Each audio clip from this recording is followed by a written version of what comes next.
This is Zombie Thuggin' Podcast. Just sit back and listen, and also eat a dick, bitches.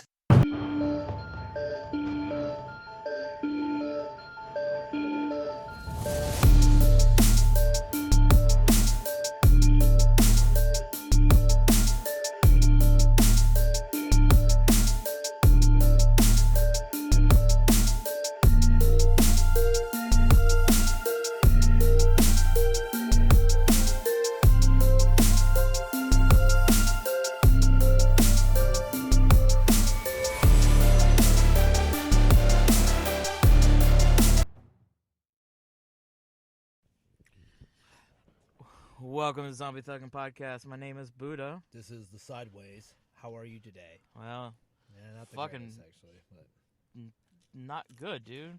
yeah, We lost a fucking godfather of fucking zombies today. yeah. Fucking George Romero passed away. There'll always be vanilla. It was That's one of his one. I just named the title for one of his movies. It wasn't a zombie movie. It was a. There's always vanilla. Oh, okay. Yeah. Okay. Yeah. I was like, what the fuck are you talking about? It's really dry from Yeah. joke that's No, I going gotcha. along with the I game. gotcha. That's all. Fuck, dude. Nah, I mean, when people, I mean, I understand, he was 77, so I mean, he had a pretty good life. But I mean, it still was kind of unexpected. Yeah. You know, you don't expect it. This one hurt, dude. This one Yeah. hurts a lot because it's. You're talking about a guy like who's influenced probably both of ours preferences in movies. And, Yeah. You know, from the unholy trilogy of night, day, or night, dawn, day. You know. I mean, like he was more known for his zombie movies, than any other movies. But I mean, the man made some really good movies. Period. Oh yeah, I mean the Uh-huh. Crazies. Yeah. Creep Show. Yeah. I mean, goddamn, dude, Creep Show is a fantastic movie Yeah. that some people don't even know he fucking did. Yeah. You know, and on Twitter today, like even Stephen King was like, I ain't gonna lie. I forgot he did Creep Show. He directed Creep Show. yeah, Forgot he and I did. think he did the second one too. But like even today on like before, Stephen King was even on Twitter saying, one of his favorite people he collaborated with was George Romero. This is the fucking like master of fucking horror books. Yeah. That's fucking pretty cool. I hope now in his passing that he'll get the respect that I don't know if he got as much as when he was living. Yeah. I think he did from like us, his fans, Yeah. but I don't think the overall world gave him as much respect. To me, even taking out him as like a horror director, him as an independent director He was good, man. showed that you could fucking do it. Yeah. That you didn't need the backing of a major fucking studio Yup. to make a fucking good movie, to fucking do it.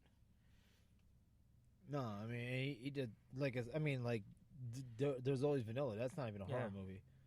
The movie was actually good. Everything he did, whether he was ready, whether he wrote it or directed Mhm. it or did both, Yeah. they were always good. Yeah. Even as independent director back in like in the 60s, Yeah. because I mean, like I was telling my wife earlier, it's like you have to understand back like that era, it was hard to make a movie on your own Yeah. just because the studios own fucking everything. Yup. So to get something put through and to fucking see it, become a cult classic, was pretty fucking amazing. Yeah. I mean, nowadays it's easy to make a movie. Anyone can fucking make a movie nowadays. Yup. Because you don't really need a studio to back you up. You can make a movie on fucking on YouTube. Yeah. You can do all kinds of shit. What's it called? Like when he I like the story with Night of the Living Dead the most because like when he made Night of the Living Dead, they drove it out to the fucking theaters themselves. Yeah. And that to me, and you don't hear that kind of shit, man. You didn't even hear that kind of shit happening all that much during that time. Yeah. No one would dare do it. No one would go through the work. And he was like, "No, we need to put this movie out. Put it in the trunk, motherfucker. Let's go." Yeah. We'll drop it off at some theaters and shit. Yeah. And what's it called? I mean, I think I always liked about his movies because there was always that underlying subtitle meaning to all of them. He always had something to say in his movies, you know, whether it was like some sort of political state and outcry or just a average, not an average message, but or any other kind of message. He always had something to say, subtitled in his movies. If you paid attention to it, it would be really obvious. Yeah. You know, I mean, like what's it called, Dawn of the Dead. He was talking about commercialism, and there was a couple other things he was talking. What's it called? The thing that related in all the Dead movies, the Unholy Trilogy. He was talking about the state of his biggest protest was like how we react to fucking natural disasters and stuff, and his protests on that. You know. Yeah. And then there was always other what's it called? There was always little under meanings behind all that. Yeah. You know. Then it's a shame. I mean, what's it called? Yeah, he was old. People die. You know. But I mean, like either way, it's a shame that But there's certain people. I guess for me, it's like you know it's going to happen eventually. But it's gonna hit. It's gonna hurt. It's gonna hit regardless hard. Yeah. He was one of them for me too. You know.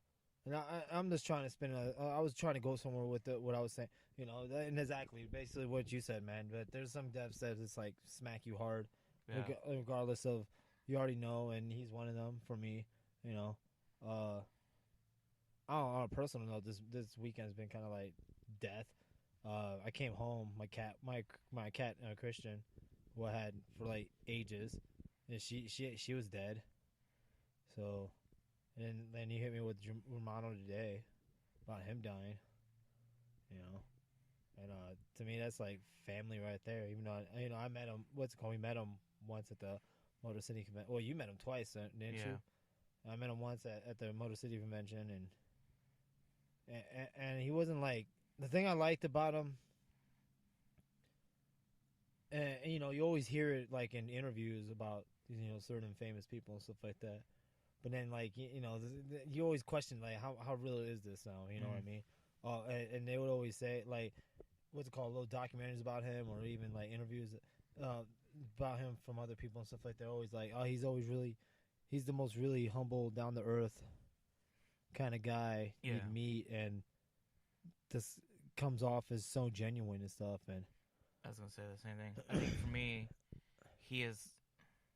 There's certain people you can get like a vibe off of, you know, who have let like Hollywood or whatever go to the head and be so holier than thou. Yeah. And with him, you just right off the bat, you just tell that he wants to meet his fans. Yeah. I mean, he was fucking sick. I mean, that's what I was even going with because like I remember what's it called when we went to go take a picture with him. He recognized me. I remember I texted you that morning or that afternoon because I was like, man, he's in the cafeteria. Yeah. And I'm sitting right next to him. And you know, I'm not. And you were like, are you bugging him? I was like, no, man, he's trying to have his food and stuff like that. I'm not gonna bug him, but that's fucking awesome and shit. And I was thinking in my head, I didn't say it to you, but in my head, I was like, man, when we take the picture, this, what's it called? Like, I wasn't even you know. Not so much I had an actual conscience, but we were gonna take the picture with him later, and I was like, "This dude ain't gonna remember me. He sees faces all the fucking time, and Hollywood nigga, he ain't gonna say." And then, sure as shit, what's it called? He commented, "Yo, you're the guy that was sitting right across from us, man. Your phone was really funny because my phone kept going off." I was like, I remember that comment. He's like, "Holy shit!" And that's just who he was. He was just... He's a genuine dude, man. Yeah. And he was appreciative. He was really appreciative of his fans, you know? He was almost like a fan himself, you know? He was, in a lot of ways. He was. And it's just... It sucks that he's gone. Yeah. You know? I'm glad that we have his art to still have. Yeah. That we can always put in, one of his movies and watch it, or, we at least, for me, that trip to that back in, what was it, April or March? Yeah. I mean, that's even more special to me now. Because, that was one of the last times he did one of those public appearances. Yeah. Because after that, he really got sick and canceled a lot of his other appearances. And so for me, it's like, if that's, I mean,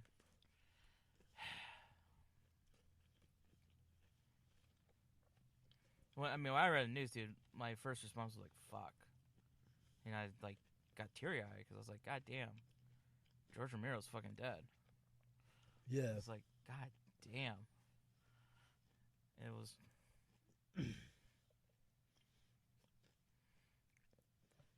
And my wife was like, what's wrong? I'm like, George Romero's dead. And she didn't really... She knows who he is, but she doesn't fully grasp. Yeah. How much he actually meant to me. Yeah. As a person. Right.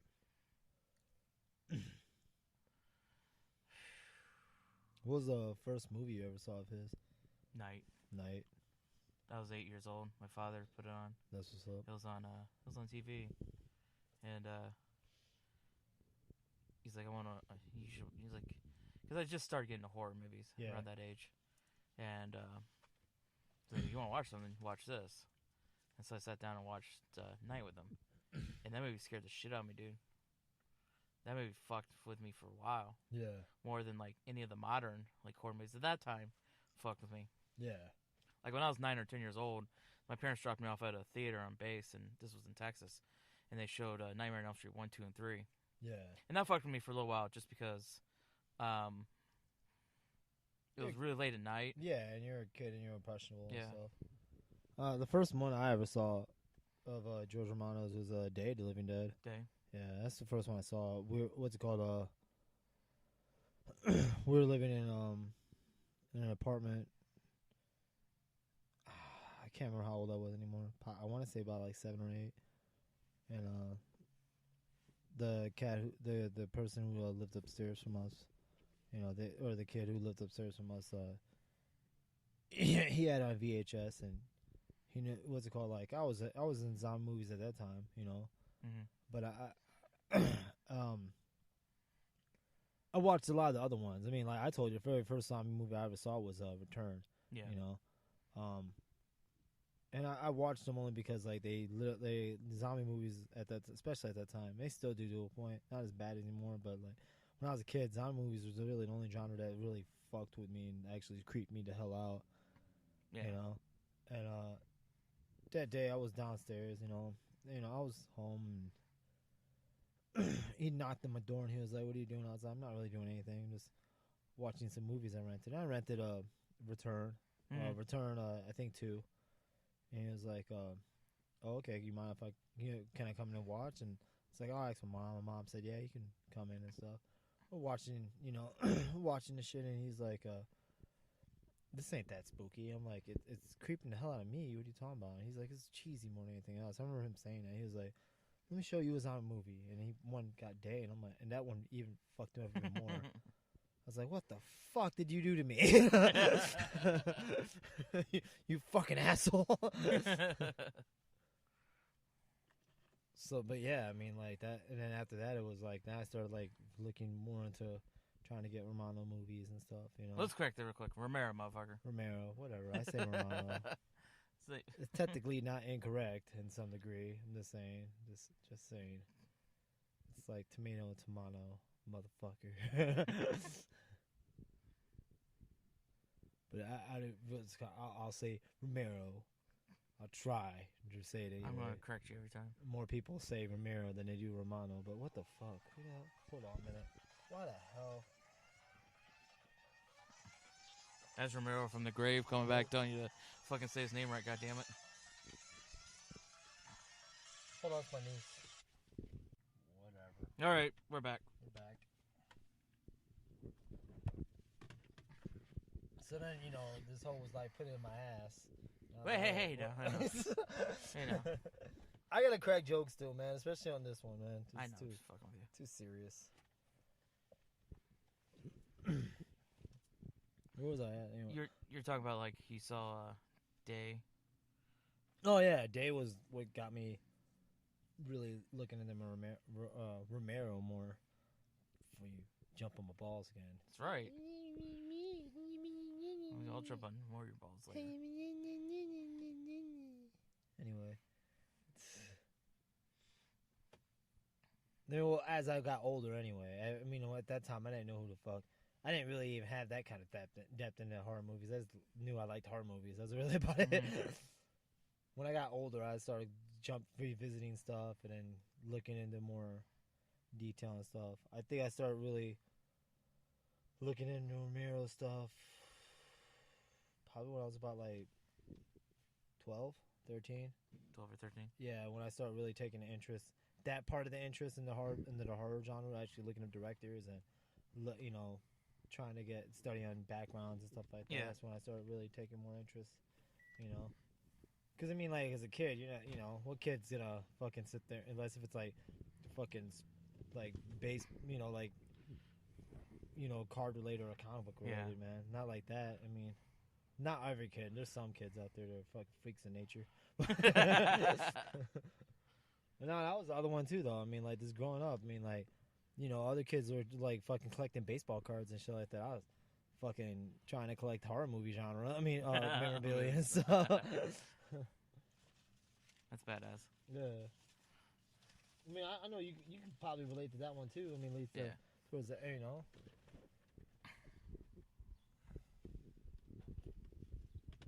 And it was in other podcasts and stuff, I think, we had conversations about that, like, while kids were looking up to, like, sports figures and, yeah.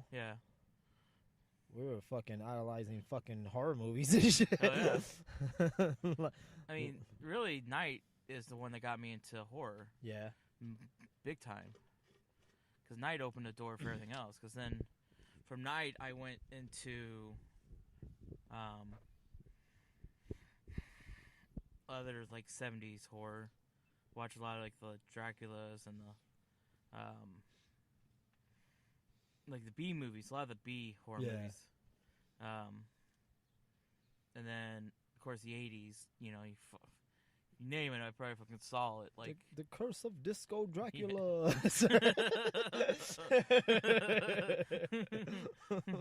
I'm going to bite you after we dance.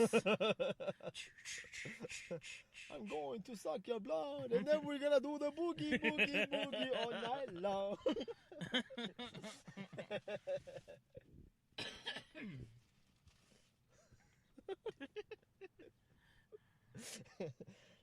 Sad because it almost sounds like a legit movie. Disco Dracula. If not, we should make it one. Hell yeah. Copyright.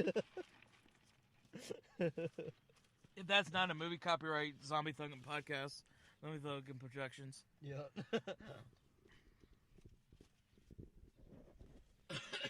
Excuse me. No, like I said, got into 80s horror movies. Then, I mean, we've talked about that for a couple times now on other episodes. But on my Mount Rushmore, he's definitely on there. Yeah. Of horror icons. Because, like I said, without him, you don't have the zombie craze you have now. Right. Walking Dead owes everything to me, George Romero. All of them do, man. All of them do. Well, I know, but like right now, Walking Dead, it's like the huge fucking. Yeah, with the pop audience. I'm going. But what's it called? The zombie genre in general. Oh yeah, absolutely. In the full. Yeah. Even in some sense, horror genre. Yeah. Owes a lot to him. Yep. Gratitude to him. I mean, he is on my top, man. Oh yeah. Him and Clive. Oh my God, why is that? Barker. Yeah. Definitely Clive and George. And I'd even put Wes Craven on there. Yeah. Because without Wes, you don't have Nightmare. You don't have. He did Shocker. He did some other movies that are top of my head. But anything else you want to say about George? I mean, I could say a shitload forever, but I don't want to kill it with just George alone. Yeah. Because I don't want to be,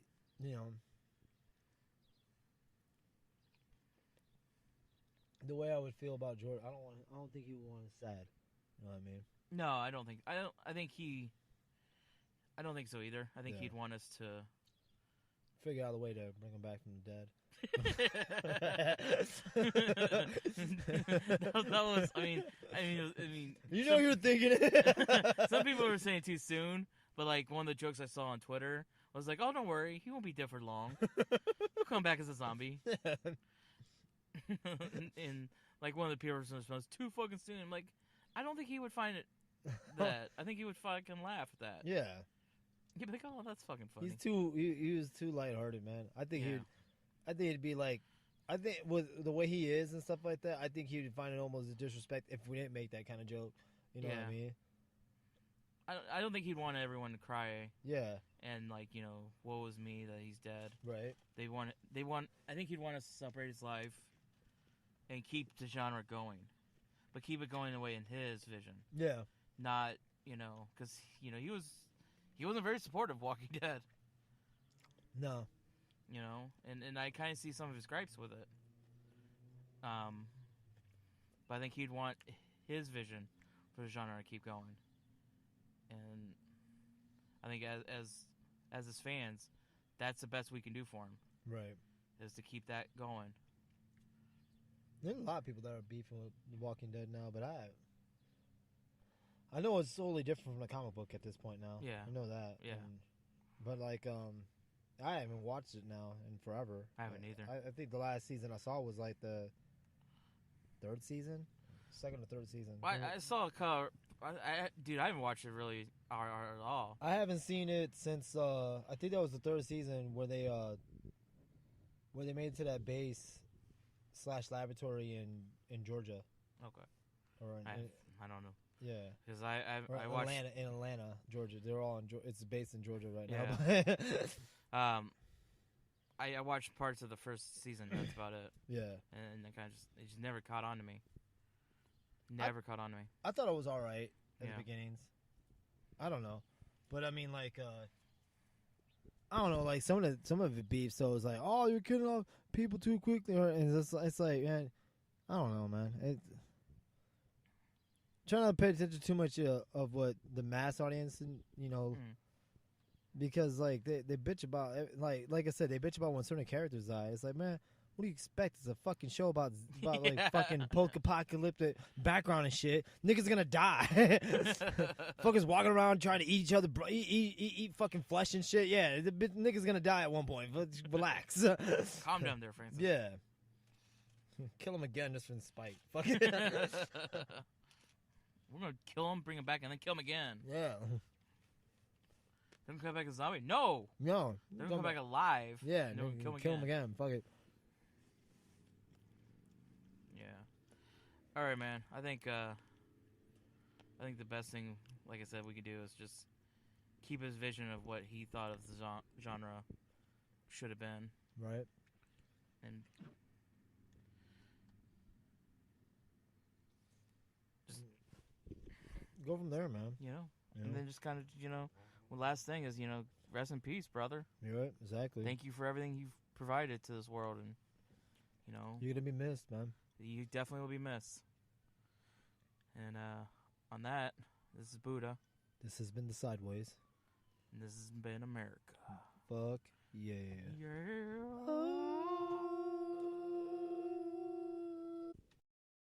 This was another tantalizing episode from Zombie Thuggin' Podcast.